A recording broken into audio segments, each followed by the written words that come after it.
Hello, students, and welcome to Roshi's Education Point.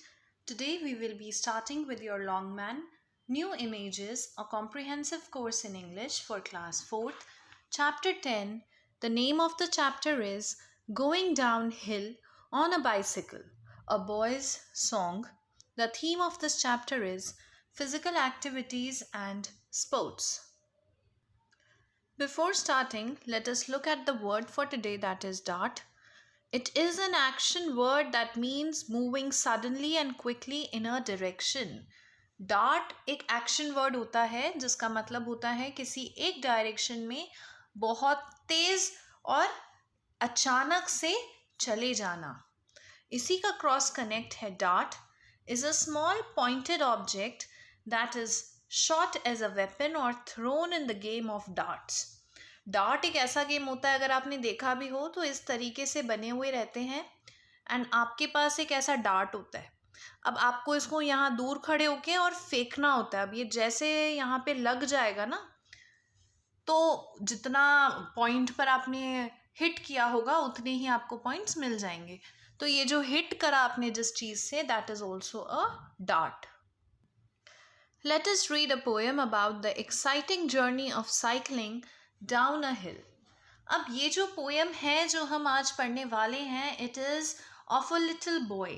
अब ये boy की वो एक्साइटिंग जर्नी के बारे में हम बात करेंगे जब इसने एक हिल, एक पहाड़ के ऊपर से जब ये साइकिल को नीचे की तरफ लेकर जा रहा है, when he is cycling down, तो वो जर्नी उसके लिए कितनी ज़्यादा एक्साइटिंग है, that we will read in this chapter.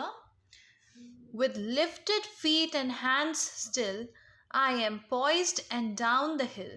Dart with heedful mind, the air goes by in a wind. With lifted feet and hands still. आपको अपने जो फीट होती हैं, जो लेग्स होते हैं, वो ज़मीन से ऊपर रखने होते हैं. एंड हैंड्स स्टिल, अपने हाथों को बिल्कुल सीधा रखना होता है. I am poised. पॉइज्ड का मीनिंग होता है इन अ कम्प्लीटली स्टिल पोजीशन. आपको साइकिलिंग नहीं करना है, क्योंकि जब नीचे की तरफ आप साइकिलिंग करते हो ना, तो ऑटोमेटिकली स्पीड की वजह से आप नीचे ही जाओगे.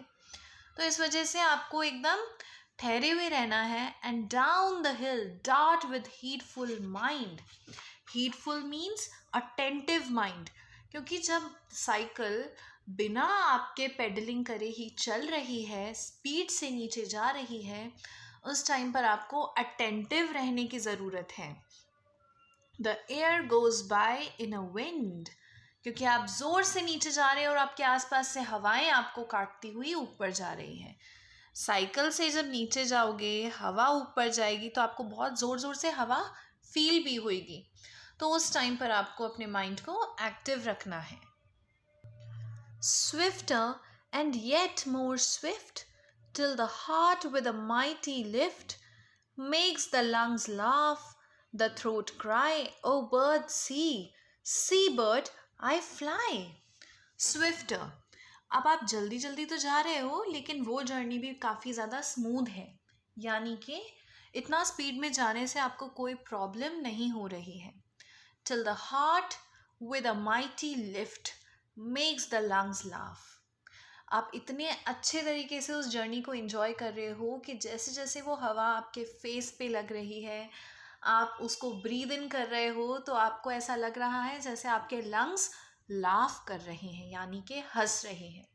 आपने एक चीज़ नोटिस किया होगा, जब हम पहाड़ी से नीचे की तरफ जाते हैं, तो स्पीड में जब हमारी कार भी चलती है, तो हमें हमारी टमी के अंदर, पेट के अंदर गुदगुदी सी फील होती है.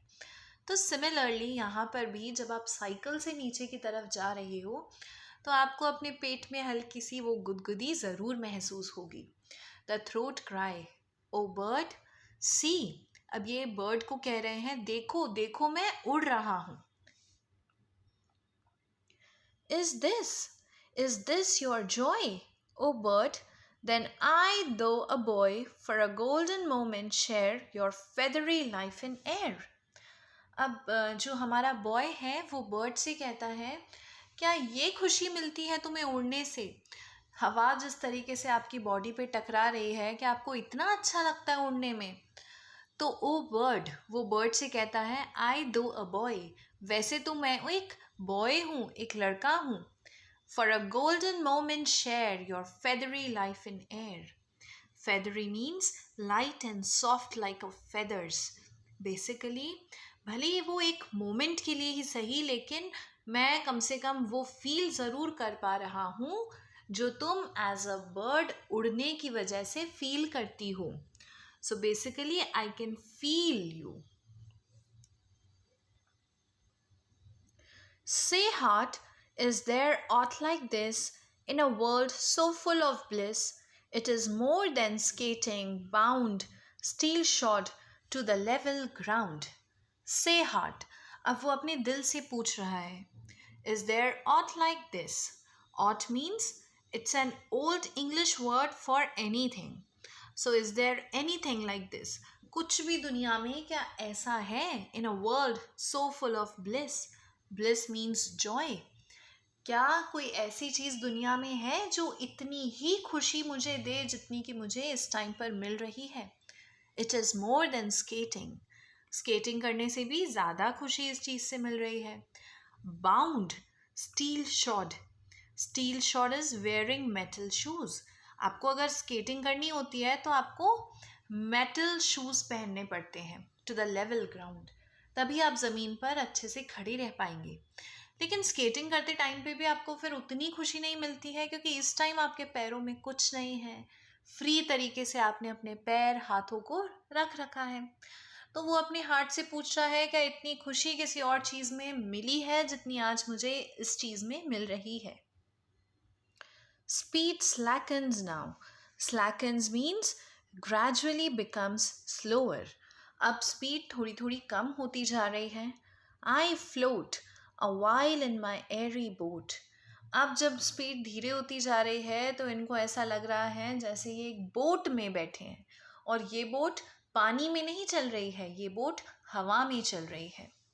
Till when the wheel scarce crawl. Scarce is only just. अब क्या हो रहा है, वो पहाड़ से इतना नीचे आ चुके हैं कि अब जो व्हील्स हैं, जो पहिए हैं उस साइकिल के, वो रेंग रहे हैं. क्रॉल करना यानी कि रेंगना, बहुत धीरे धीरे चल रहे हैं. My feet to the treadless fall. Treadless is pedals.